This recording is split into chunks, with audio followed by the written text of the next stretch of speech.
is Lisa Walker and Chuck Cleaver from Wussy, and you are listening to Rabbi Sol Solomon on Days Gone By on UNC Radio. Oh, shalom, my friends. This is your old pal, Rabbi Sol Solomon with you. And you know, back in the day, back in Hebrew school, the kids used to call me a wussy. I hated that way. It was true. And in fact, they called me that all the way through college and seminary school. But it was a bad word, a word I did not want to hear.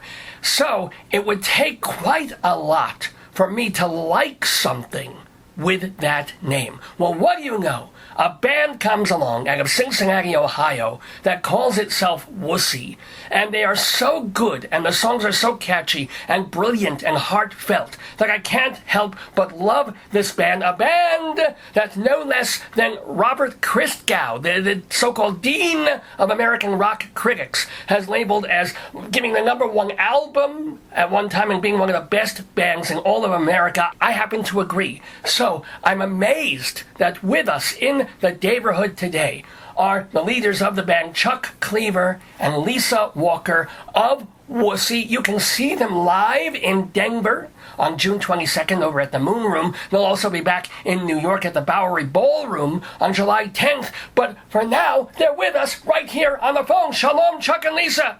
Hello, Shalom. Hey, how are you doing? Well, I'm good. Well, you with your bad back. I've got my own prostate problems. It's not fun. How is your back, Chuck, by the way? It's holding. You know, ask me again after the tour, and it'll be a different story. And how are you feeling, Lisa? I am actually feeling quite good. I feel ready to travel, ready to get back out there. Well, do you guys have to do any sort of, do vocal exercises? Do you have trainers? Do you go to the gym? Or is it a workout enough just to get in a van and tour and do a show every night? That is definitely, I would say the latter, although several members of the band, and I'm just getting into this, do try to go to the gym. And I have a woods behind my house, so I tend to stay kind of active walking around there, and Chuck as well. So we're all big proponents of walking or running, depending on which member you ask. I'm not the runner. No, I've seen you. You don't seem the running type. But you have to lift all these heavy antiques. That would be a thing. No, actually, these days I don't deal in anything that I can't lift above my head, basically. So you're doing baseball cards and things. No, I'm kidding. But can I ask you what are some of the most valuable, nostalgically kind of priceless things? Because among the jobs that you do when you're not doing Wussy the band is you have been trading antiques, yes? Yeah. More collectibles and stuff like that. But yeah, vintage stuff, toys and records and books and ephemera, just all kinds of stuff, Have you had the issue of getting something and you should sell it, but you want it so bad that either you want to keep it or it breaks your heart to trade away? Oh yeah, every week probably. We're both hoarders. I mean, it's not like dead cats or I would hope not. Used diapers or anything like on those horrible shows, but we still are hoarders, and both of our homes are loaded, and they look like little museums. Well, what are some examples of things that you have hoarded, Chuck and Lisa? I have a problem with buying old postcards, like 100-year-old postcards that depict leisurely life as it was in the early 1900s, and the same goes with like framed prints. And I have a very small house, and I am already pretty much out of wall space for hanging things up, and yet I still can't seem to stop getting it. That's why God invented sheds, Yeah, that's true. But these are for display. Oh, yeah. Well, Chuck, what about you? You and Josie like cat things. You have a lot of cat items. Yeah, Did you say cat or pat? What's that? What was that word? Cat things? Oh, yeah, cat-themed folk art. Chuck and his wife collect a lot of weird early American folk art and even modern things that people make themselves and sell at garage sales and flea markets just for fun. They love stuff like that. Are you a pet owner, Chuck? Do you have a cat of your own? No, we have a dog, a little beagle dog. And actually, Lisa and her husband have a dog as well. So, but But no, we don't have cats. We did have a cat, a diabetic cat, but it passed away a couple of years ago. Oh, sorry. Well, that's... But I hope you didn't trade it for anything, as you were intimating before with trading the dead cat. No. It was buried on my sister's farm, and we gave it a 21-gun salute and all that stuff. Now, speaking of death, it seems that your latest album, weird segue there, but that your new album, Forever Sounds, which is on Shake It Records, is it death obsessed? Were you in a little darker bit of a mode? There's some titles on there that seem that way, or is that just coincidence? I don't know. I think everything that I've ever done has been a bit death obsessed or whatever. I think I've thought about it ever since I was a little kid. My parents were both fairly old when they had me, and so when you have parents that are the same age as all the other kids' grandpas and grandmas, I don't know, you tend to think about that stuff a little more. But we've always... Actually, I have to ask that I'm wondering if that was almost a little bit of a rebellion, because you're what? You're 54 years old? I'm 57 today. Oh, you're 57. I'm sorry, you're 57. But even so, you're a grandfather 3 times over. Was there a sense of wanting to have kids early, very specifically as a reaction to having old parents, as it were? No, it was just a happy accident. Oh. Mit mazel. Did you encourage or discourage, or did your children have any desire to be in the business, as it were? My daughter actually is a really good singer and a good writer and a really good guitar player, but she doesn't, it's not in her, she's a photographer. That's what she does, so. But still, the art, the instinct for making art comes through. What about, Lisa, it's none of my business, of course, but are children in the offing sort of thing? It's not. I'm not really that type. I do well with other people's kids for short periods of time. Right. And then I'm pretty much ready to be back to being my regular life with husband and dog after that. And it's nothing against that life. It's just I think you have to know yourself, and I know that about myself.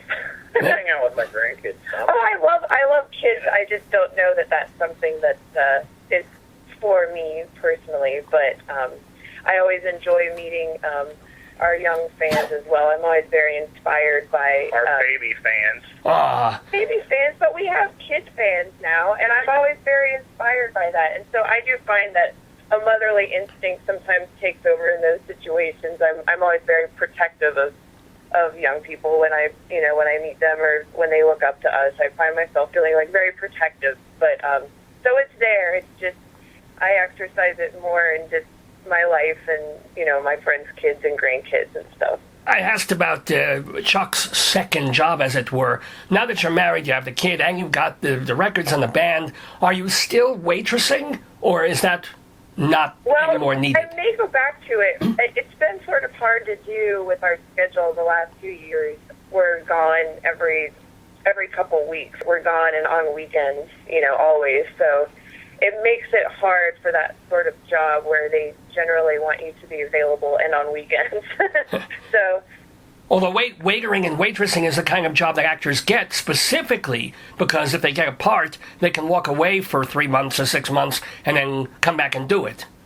True. And I have done that before. I definitely have. Our problem is that we are gone with our schedule the last couple of years at least. We would be gone for... There wouldn't be a time period where we would be back for the sort of time that a place would like you to be, like 3-4 days a week. If you can't give them that, sometimes it's a little bit difficult to find work. So I do a lot of work on the computer and things like that. So I work freelance as well. It just depends on how busy we are as a band, because I do a lot of the office work for the band as well, and I kind of am de facto management in some spots. I share it with Chuck, and then I also do all the cover art and things like that. So I tend to stay pretty busy anymore with band things. I'm the liaison between booking and PR and labels and things like that. So I found that if I do go back to work, I'll probably have to find somebody to to do that, and that would be more expensive than what I could make. Well, of course, it's like women who have kids at home and they don't go back to work because hiring a babysitter would take the whole paycheck. It's Yeah, like, it's because I actually priced it out one day, and everybody else in the band is fairly busy and, working and things like that, and I would have to hire someone to do this work. We're not really in a position to have interns. And so, it would be more than I would be able to make, so... But see, this is what kills me, and every rock journalist that I know that you talk to. To me, talking to you guys is the equivalent of meeting Richard and Linda Thompson, let's say, in mid-career. Well, that's very kind. Or the band X, or people like that, and then wondering, wait a minute, and it's enough they're writing, they're performing, they're touring, they're selling their CDs.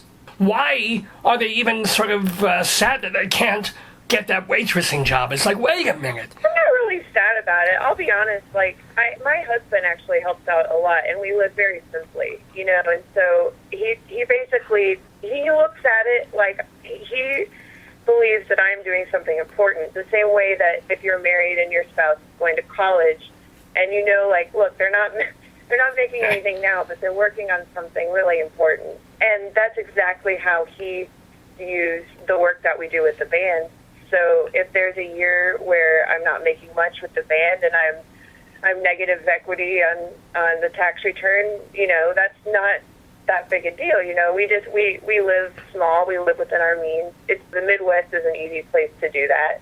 True. And, but let me ask you guys, I mean, you always, as a band, you want to make these incremental steps forward if you can't make the leap. So, like, when you guys were either at Southwest or you were on CBS this morning, didn't it make a leap of suddenly you're on another level, even financially?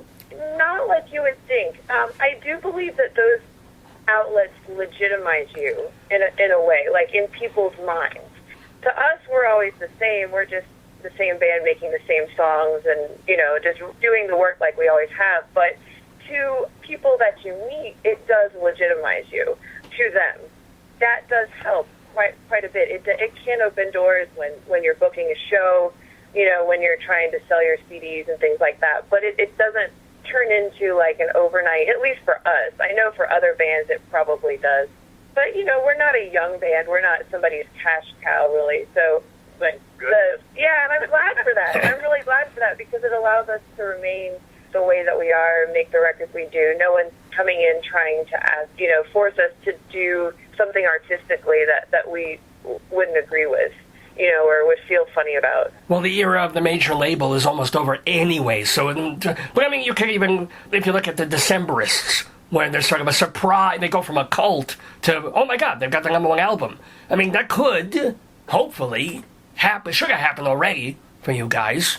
Maybe it will. I mean, I am always surprised that I see little markers, along the way. For example, we used to tour the United States and come back in, negative income, lots of it. Like we would have to pay ourselves, and sometimes that happens with individual shows or with legs of a tour. But for the most part, we've learned how to avoid that coming back in the black somewhat. We now sell enough records to pay for like PR and things like that. Just it's incremental, it's small, but I trust it more. Well, from the other bands and performers that I have interviewed on this radio program, you're cobbling together the income from all these different places, but the other stream, I don't know if you're getting there yet, is TV shows and getting a song in That's media. That's what we need, yeah. Yeah. We currently don't have that connection. We don't. Our labels, both here and in the UK, are wonderful labels, and they're both labors of love and still kind of a work in progress, as are we. So we don't really have an in to that type of licensing. We're working towards that. That's what we're looking for. So if anybody out there is listening who does licensing, we're in the market. All right. Okay. By the way, we're talking with Chuck and Lisa of the band Wussy. And I wanted to ask you, you guys, especially Lisa, since I happen to be a rabbi of sorts, you had a fairly religious upbringing. You went to church, you learned to sing in church and stuff like that. How religious are you at this point, if at all? I would consider myself to be one of those annoying people who considers themselves to be spiritual, but not overtly religious. However, I would consider myself to be kind of in a questioning phase. I've had different phases throughout my life. Ones where I'm extremely devout, and then other phases where I just tossed it all aside and don't think that any of it can be true. And I would consider myself as moving back towards the middle and kind of trying to find where all of it fits. I mean, just to be perfectly honest, I know that's not a very concise answer, but it's the truth. Well, no, honing it on a little more, I've known her for 15, almost 16 years, and she's never been in the extremely devout phase as long as I've known her. All right. Well, see, I'm overtly devout, but not spiritual at all. That's my terrible problem. What about you, Chuck? What's your background and your belief system? My mom was a part-time practicing Methodist, and that's how I am baptized. My father was an atheist who told me it was fairy tales, and I basically just don't care. Okay. He's very much, I would say that's a very good description. He does care, though. He just doesn't like trappings, I think, for his own personal self. He doesn't mind for others. Other people can do whatever they want. I don't join things. I hate clubs. I don't like congregation. Being in a band for me is that's the only time I've ever been a member of any kind of a thing that I've not been like, I don't like this. Yeah, as a matter of fact, it kind of happened once because you were in a band called, you should pardon the expression, Ass Ponies. Love that. I love that you said that on CBS this morning. Did you have a little smile just saying those words on CBS? It's pretty great. I think it was a step for them, and the anchor was very cool about that. I think he enjoyed that as well. You could see it on his face. And it would be like having the Butthole Surfers on 20 years ago. Just be able to say that on TV. It's a personal victory. It really is. But you were in that band, Ass Ponies. It had its run, and people would have said, hey, why didn't you continue? And you just sort of said, not feeling it. Yeah, basically. I mean, love those guys, loved playing with them. I was just ready to do something else. I have a lot easier time being a co-front person than I did being the only front person. Mm-hmm. I'm a fairly shy human being in public, and it's just a lot easier, and it's just better for me. I like having another writer. She's easily one of the best songwriters out there, I think, and she's an amazing singer and an inventive musician. It's just so much easier and better, and that's why I do it. But at the same time, there was a period when you were linked romantically, and then you decided to stay together as co-writers, co-band members when that was falling apart. I mean, wasn't that a hell of a lot tougher than just getting with a group of guys doing Ass Ponies? In some ways, yeah. But, the thing is, we're great collaborators and we're great friends, and you discover that over time, and it's like, so it didn't work, whatever, we moved on, we're fine. Well, that's easy to say a decade later, we were only really a couple for 2 or 3 years. We've known each other for almost 16, so it's like we do okay. Do you disagree or fight ever about lyrics or music or how something, or a line? Disagree, yes. Fight, I don't think so. I guess we fight occasionally. I fight sometimes when you're being a dick. Well, yeah, but not about lyrics so much. Okay. We fight about personal stuff, I guess. Like, God, quit being an asshole. Well, sometimes he'll just get, sometimes on the road he'll just get upset over, nothing. And, really upset. And then I get upset because it's like, look, you can't have 5 or 6 people living in this small space for several weeks at a time and have somebody losing their mind. And so that's usually what we fight about. So do you get road rage, Chuck, or is it just you're internalizing road rage, or what do you get angry about? It's tour rage. It's just human stupidity. But the thing is, we are we're very strict editors, lyrically and musically. And it's not so much fighting, but somebody will call you on it. You don't always write brilliantly. Sometimes you just, comes off the top of your head and you throw it out there, and somebody in the band is like, oh, God, that's just stupid. Don't do that. And so you go back and you change the line, and because they were, more often than not, they're right. That's the thing. So you trust each other enough, well enough, that you're not afraid to say to one of the other band members, really give it a look. About having two songwriters, two lyricists, there's never really a shortage of songs. So even if a whole song tanks, it's like, big deal. We can come up with another one, Well, and we all, all five of us write different parts, even Joe is a keyboardist as well, several of us play keyboards on the records, and so, we're all writing melodic lines and pieces of the song, and we all talk to each other about it, Joe or Mark and I have had conversations about, hey, is this really the right line or the right melodic spot for this? We'll just talk it out, and it's not always easy. I remember one time Joe called me about the tracking of Forever Sounds and if we should leave something off, and it was something that I had kind of conceived of initially, and I was like, and he was worried that it would hurt my feelings, and not only did it not hurt my feelings, but I thought it was really kind of him to be worried about that. You know what I mean? Because we can all be kind of bullheaded sometimes. We're all stubborn. You're artists. I mean, that's part of it, too. We're artists. We believe in what we do, but I think we're also, for the most part, pretty conscious of each other's feelings and stuff, just like you would with a brother or sister. You're free to disagree with them. You're free to get angry with each other because the love is there. But you're also kind and gentle with them if you know that something might be sensitive for them. You know what I mean? And I think that's how we deal with each other for the most part, at least on our good days as a band. And that's the only way, frankly, to stay together as a band.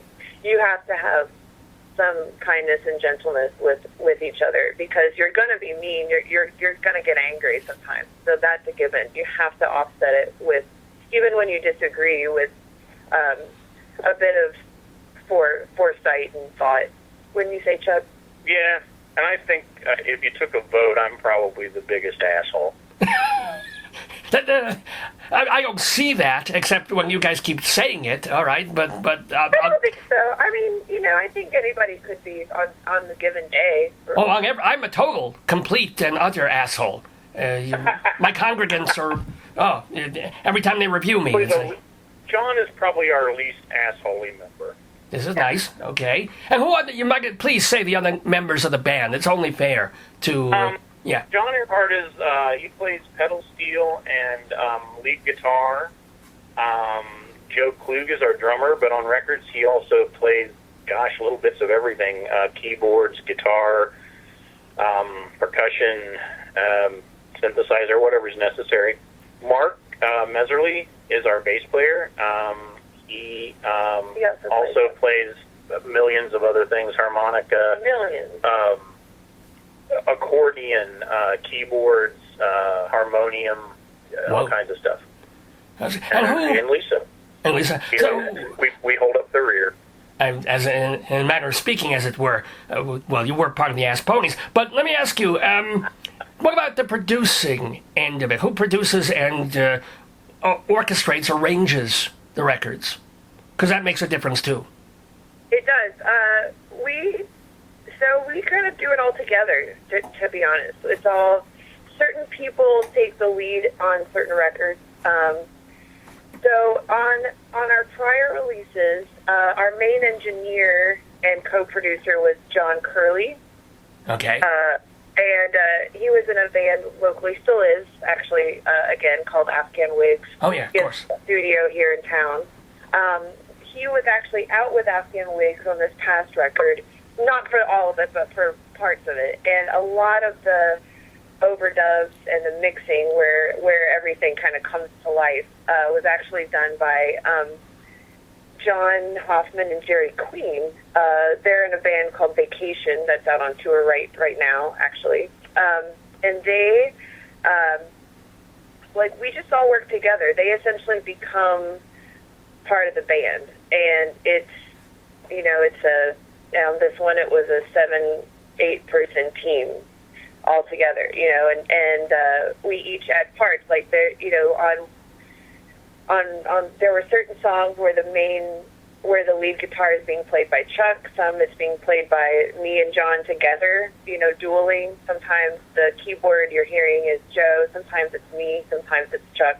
I mean, we just go in there, it's a really fun experience. We go in there and add everything that we're thinking, and then we just start to subtract. And we do that all together. I think for this record, it was, I think a lot of the decisions were made by the producers, John and Jerry, with John Curley. And then Joe, Chuck, and I were there for a lot of the mixing. Everybody's there for part of it, and it's different on different albums. But it just sort of depends on who has the time. What would you say, Chuck? Yeah, that's a good way to look at it, yeah. So, because we're pretty equal about that sort of thing. That on Strawberry, I wasn't around as much. The last two, I personally was. I tried to be there as many days as I could. It's just interesting that other band, you guys are keeping it kind of all in the family, as it were, the family of musicians, as opposed to some others who might go to a John Bryan or a Diplo and have a really different sound for each upcoming record, that sort of thing. That's what I was. Yeah. Yeah, we just have ideas how we want it to sound. We're trying to get to how we sound live, and I think on this new one, we got pretty close. Well, let me ask, you mentioned that having two songwriters allows you to be more prolific. So over the course of, let's say, a month, 2 months, do you go in spurts? Like, do you sometimes have 2 or 3 songs a week? Or do you go a month sometimes without a new song? What's like the balance on that? Yeah, that actually describes it pretty well. Sometimes they come in so fast that you can't really process all of them, and other times you do go. Our writing methods are a little bit different. She, I think, either writes down a lot of phrases and stuff and keeps a lot of stuff in her head, and then just even after we've recorded some of the instrumental tracks, she just writes like sort of furiously, as sometimes right before she sings them. Yeah. But she's already got them in her head. It's not like she's coming up with them. Sometimes not. I don't do that so much. I write sometimes. Sometimes it takes me months to come up with a whole song lyrically because I'll change words and I push stuff around and stuff like that. But then again, sometimes I come up with things like on this Forever Sounds. When she went in and did Donnie's death scene, when she went in and sang it, she didn't even have the words all done just right before she went in to sing it.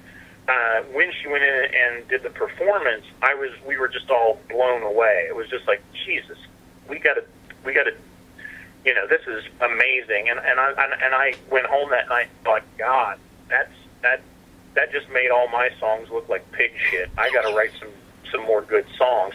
And so I wrote She's Killed Hundreds and what's the other one? I don't remember. Ghost. Ghost. Hello, I'm a Ghost. I wrote those in one night because I'm like, it's a healthy competition, but it's like, damn it, I can't let.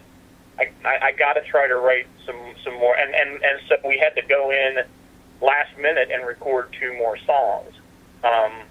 It's a healthy competition. It's not that I do it because I want to better her, because I don't think I did. I think Donnie's Death Scene is for me the best song on the record.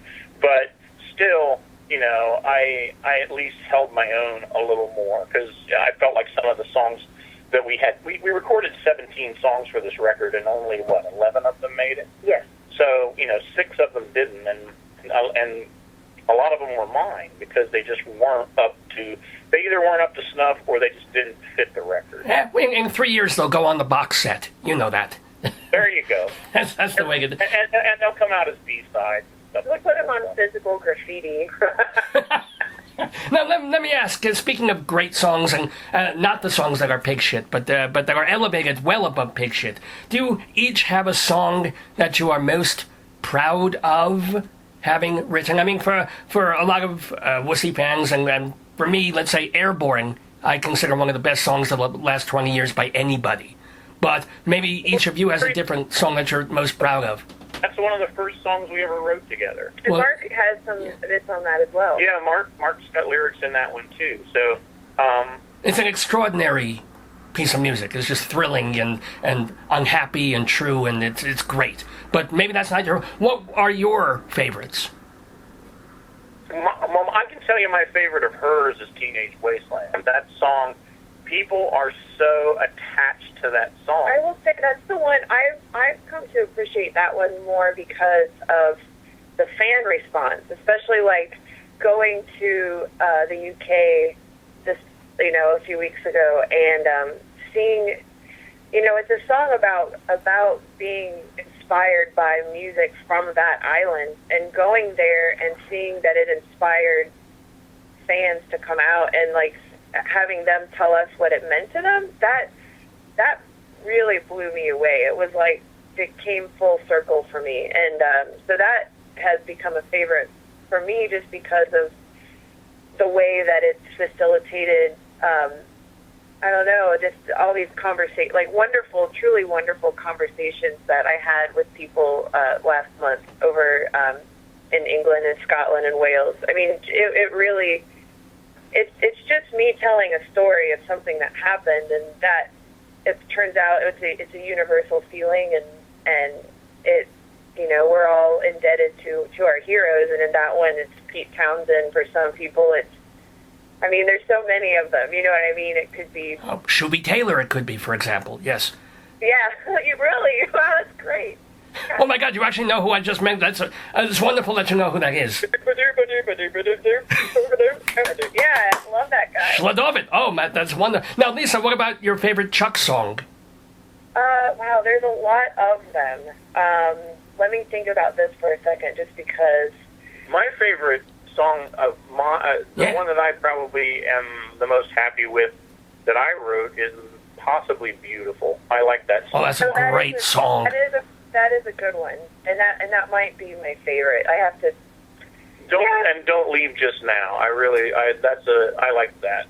That song's been covered actually one or two times, so that's kind of cool.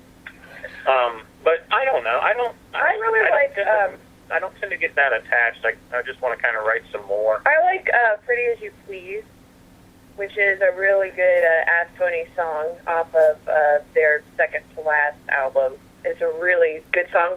We covered it as a duo. That's sometimes what we're doing in the off season, like when we're not touring. If we're not making a full band record, we're sometimes making something more stripped down. We try to be busy pretty much all the time, so that there's always something that we're working on. And that was we were working on a duo record a couple years ago, and got to cover that one. That's definitely a favorite of mine. Cool. And we're going to work on another duo record, hopefully fairly soon as well. So nice. And by the way, I just want to remind everybody that we're talking with Chuck and Lisa of the band Wussy. You can go see them this Wednesday, June 22nd. They're at the Moon Room in Denver. And, of course, for our New York listening audience, they'll be in New York on July 10th at the Bowery Ballroom. And you can find out more about them at their website, wussy.org, WUSSY.org. And it reminds me again, now you've told the story when they've asked you this a couple of times, how did you get the name of the band? And you say, it looks good on a T-shirt. Was that really, you had to come up with a name somehow. Yeah, I'd had that name sort of on the back burner, believe it or not. I really do like the letters in the word, and I think it does look good on a T-shirt. Since then, though, we've come up with something more lofty and meaningful, I suppose, in that we say it's a reclaiming of the word. Well, yeah. We were all called Wussy a lot as children to various degrees. Some in the band probably not so much as others. But, and we just wanted to be like, it's okay. It's okay to be a Wussy because, Because you grow up and you turn into a kind of a big guy. So anybody who calls you that, we'll get slugged probably. Yeah, it's kind of on them, and yeah, there's nothing wrong with being different or having like tribulations as a kid. If everything gets handed to you and you have a really easy time of it, I feel like you don't get molded into the person you're supposed to be sometimes. So, have you ever had any weird or strange or difficult fans, stalkers, weird groupies, or you're not at that stage? I mean, we have fans who love us intensely, but we're very fortunate in that our fans tend to be very, very nice people, I think, For the most part. There have been some creeps, but, they're now buried in the crawl space. And flipping it the other way, speaking of fandom, have you been able to meet or even sing with or play with some of your idols? We got to play with Yola Tango, and that was pretty weird for me. It just, Chuck came up alongside of them, so he looks at them more as peers. But for me, being a little younger, they were one of the bands that really schooled me on the type of music that I want to do. The whatever genre you would call all of this, they really have been a band that I've stuck with. Like, I've never gotten tired of them, ever. Not one time. And getting to play with them was really, really great. That was a fun time. It was a fun time. And Ask Ponies played quite a bit with them, actually, and always just had the best time. They're just the sweetest people, very creative, they're brilliant. I mean, Oh, no, I'm not disagreeing, yeah. And then our friend, we're actually playing a lot of dates on this West Coast tour with him. A guy named Chris Brokaw. He was in Codeine. Oh, okay. He plays with lots of people. He's played with Thurston Moore. But he's a great solo artist. And he actually covered Lisa's song "Crooked," the Wussy song "Crooked."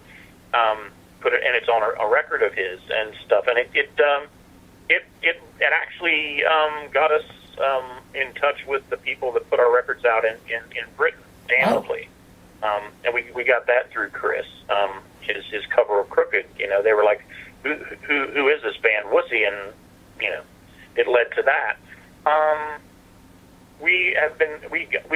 We're getting to play some shows later in the summer with a band from around the D.C. area called Paranoid Style, who are very good, and we're looking forward to that. Our friends and another great band, American Werewolf Academy, we're doing some shows with them. We went to the UK with them. Lisa and I went to the UK with them a few years back. And so, we're just really we're playing with a lot of good bands now, and we've gotten to a level where we sort of get more to pick and choose who we play with, Oh, yeah. Well, I also meant in terms of, like, would it be a thrill for you to meet, say, Pete Townsend of The Who, or would you almost not want to do that because you'd be scared of the mystique?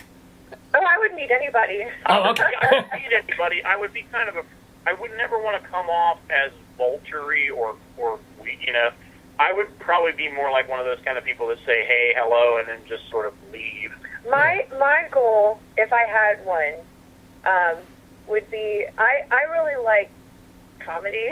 I know that sounds silly. That's like, I like eating food. But I don't know. I'm more, like, I really am into, I don't know. I like media, like TV and comedy and things like that. And I would love to do, like, podcasts one of these days, because it's like some comedian that I liked. I think that would be a pretty big thrill, like getting to meet Mark Maron or Patton Oswalt or somebody like that. I would be so jazzed about that. Of course, it'd be amazing to meet Keith Richards or Pete Townsend, or, I mean, gosh, any of but it would be so surreal. I would probably be like floating above myself. Like you're on a mushroom trip or something where you can see your head below you. And sounds like you've done that. Have you? Now, you guys have been in bands for Chuck for about 20 years, I guess, and Lisa at least 10, right? Or yes? Right. Yeah. Actually, for me, it's been more like 30 or Yeah, maybe 30 farther. It's been more than 30 for Chuck. Yeah. So how do you avoid, if you did avoid, the drugs, the alcohol, the excesses of that kind of a life? I never developed a taste for liquor or anything. I don't know. I think I was born high, so it's just like I don't really think about that stuff all that much. And really, nobody... You kind of have Zappa brain, like you're already messed up, so why? Except I didn't name my kids, That's right. Wow. Moon Room or something, yeah. Dean Kurt or whatever. But, I don't know. I don't know. It's just, when I was in high school, I think I was considered a freak. I went to a really small country high school, and I had hair halfway down to my ass and stuff. But I always resented the fact that everybody thought I was a pothead or a drug user, and so I just to sort of like counteract that, I didn't do anything. I'm just like, piss on you guys, and that's kind of always been my attitude about it. I have too much stuff to do to stay blank, I just don't. I just like the way you phrased that. I have too much stuff to do to stay blank. And that's brilliant. What about you, Lisa? You know what a mushroom does, so you probably dabbled. Yeah, I'm more like anything that I've done has been to experience things more fully, not less, not to check out. I don't have any desire to be like at risk. Mm-hmm. And I never did. Like I never wanted to be like somebody who was stumbling, down the street, like a mugging target. Like that's just not the life that I want for myself. I don't like feeling sick either. I don't like getting a stomachache, and I get them fairly easily. So little things like that kind of nudge you away from that sort of life. You're like, I'm a fan of moderation. You find a couple vices that agree with you, be it caffeine or, if pot treats you well or something, or you're somebody that can I know a lot of people that can drink a little bit every day and it does not. Yeah, for me it's cold borscht with sour cream. Have to have it. Everybody has something that they do that they know maybe isn't great for them, but for whatever reason it keeps them even.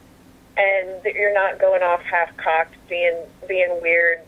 I've played in bands, not Wussy, but other bands where people do harder stuff. And I'm not here to judge or anything, but I personally don't like even being around people who are on like cocaine and stuff. Like it's upsetting to me. Like people start making weird decisions. They start doing things that they wouldn't normally do, stealing things. It's just weird, and I don't appreciate that kind of energy. Really makes me nervous. I'm a little bit one thing that's helped me probably is I'm a little bit on the spectrum, like the autism spectrum. I know that's sort of a hot button thing, but it's my diagnosis, and I don't like to feel freaked out. I don't like a lot of stimuli coming at me all at once, and I already feel that way naturally, so anything that heightens that is no-go for me. Although, speaking of stimulation and things, neither of you could ever be buried in a Jewish cemetery, not that you would necessarily choose to, because you do have all these tattoos. I'm curious, is that how you sublimate some of that rebellious energy, and what are your tattoos, by the way, both of you? Folk art, for the most part, or early American folk art. The books and things that we get them from are usually from the 1920s, things like that. Kind of old superstitious stuff. I like flowers, birds, snakes. Things. Just it's the constant between my life and, say, my great-grandmother, her life in Kentucky. The things that I see on a daily basis that she would have seen. Because there's a lot of things that are different, but I go out, I saw a snake the other day. Birds are a big part of my life. I hear lots and see lots of different birds every day, and, like nature, things like that. For me, nature, I'm not, somebody that goes to rallies or I'm not really a protest sort of person outwardly, but nature is very important to me. I find it to be very holy.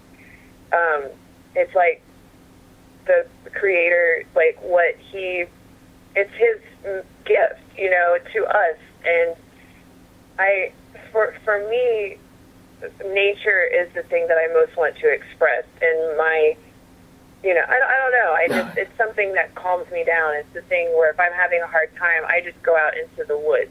That sounds weird, like I'm Mowgli or something, but Why do you think people want to live near woods? They don't want to be stung by mosquitoes. They need the nature thing. It calms them down. That's totally normal.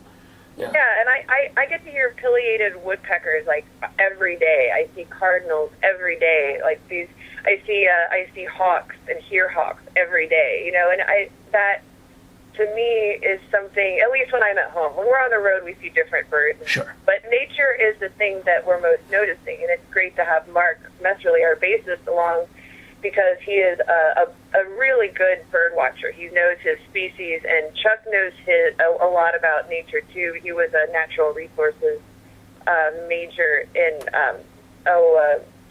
vocational school. And so between the two of them, I've just started taking it all in, but they can actually give me info about it. That's a chevron of France that just survived. Now, Chuck, do you have the same reasoning for covering your body with art? No, I just like the pictures. I'm not nearly as. I just like them. That's the gist of it. For the most part, except for two, the same woman did all of mine, and sometimes she knows that I like sort of like odd-looking things, and so I'll come in and she'll be like, "Hey, nobody else will get this tattooed on them," and I'm like, "I'll do it." And so she sort of dares me. So. I've got like a frog couple with breasts, and I've got a dog chasing a cat with a turd coming out of its ass. And, I don't care. I see that. Are you running out of skin, or do you have more to do? I only do them on my arms. I mean, I'm in my late 50s. Nobody wants to see an old man's legs or chest or anything like that. I'm not ever going to be shirtless, or I'm not going to wear shorts. So. They're on my arms and hands and stuff, and that's where and I'll never, a neck tattoo, nope. Or face, or unless you go to prison or something, but assuming you stay out of prison, the face will be clean. So it's just arms and hands, I'll get more eventually. I'll probably go to legs eventually, but I have to wait till I have gainful employment again. So I can sure, but the women are different, Yeah, and the legs, who was it? Was it Diane Carroll or Leslie Uggams? They titled their autobiography, "The Legs Are the Last to Go." So, Lisa, you can save your legs until you're like 80 and still start doing that. People and men would still want to see them. So, yeah, man, Elaine Stritch, she was an old lady, but had some good legs till the end, man. Oh, yeah. Her boobs were good, too. By the way. Yeah. Don't ask me how I know this. I just know this. Anywho, we've been having a delightful conversation with Chuck Cleaver and Lisa Walker of the band Wussy. I'm going to remind you one last time, everybody get their new album, Forever Sounds, from Shake It Records, not to mention all their amazing other albums. Attica, Funeral Dress, Strawberry. It's just song after song, album after album of superb stuff. And you can find out all about them and buy the albums at wussy.org, WUSSY.org. And, of course, you can go see them live in Denver at the Moon Room this Wednesday, June 22nd. And our New York listeners, please go see them July 10th at the Bowery Ballroom in Manhattan. Last question for you guys. I asked you before about your favorite songs that you have written. Do you each have a favorite all-time song by somebody else? It's different on different days. Yeah. But maybe Don't Fear the Reaper. I love that song. Yeah. That song comes on all the time on Oldies Radio here, and I'm never sad about it. I'm always really glad that it's on. All right, and Chuck? Oh my God! It's different days. Let me think. You can name more than one. I mean, it's Kentucky Avenue by Tom Waits. Oh my God, is that the one about the kid in the wheelchair with the spokes and all that? Yeah, that's a good one. Yeah, Waterloo Sunset. Fabulous. God's Medicine by John Moreland. It just goes on and on. You know, it's hard. I never have been one of those kind of people that made lists. You know, so it's just there's just so much good songwriting out there. There's a ton of bad too. You know, I'm not going to name anything by Loverboy nor Foreigner or anything like that. But you know, I do like ELO though. They had some good stuff on there. That's totally different. But it's the same era, and they always get lumped into the same. No, they don't. They do. He worked with Tom Petty. He's all right. Well, yeah. And the Traveling Wilburys, for gosh sakes. Yeah, I mean. But just there's so much. There's just it's hard to peg one. You know. Well, actually, this is not fair because I said that was the last question. But here's another one. What are one or two bands, either from the Cincinnati scene or just from other scenes, that people should know, perhaps, that they don't? You mentioned the ones that you're touring with, but what's another couple of bands that you think, oh my God, these guys are great, why aren't they famous or near famous? Oh my goodness, yeah, that's another tough one. There are so many. I would hate to. Do you have? I don't know. What about like Vacation? Well, from here, there's a lot of good bands from here right now. There's Vacation, Swim Team, the Yugos, Lung, the Ready Stance. I mean, there's so many that I'm not going to mention them all. And then, well, but there's a Cincinnati scene, is what you're saying. So people should check out this. It's as strong, perhaps stronger than it's ever been. There's so many really good bands here right now, from lots of different genres as well. You know, and it's pretty phenomenal. I mean, it's like. I've been looking for one good polka and Oberek band. So if you know any of those, I'm just kidding. Ladies and gentlemen, the wonderful, the delightful, and the insanely talented Lisa and Chuck from Wussy. I wish you more years of music, being even more prolific. Please put out even more albums, do more stuff.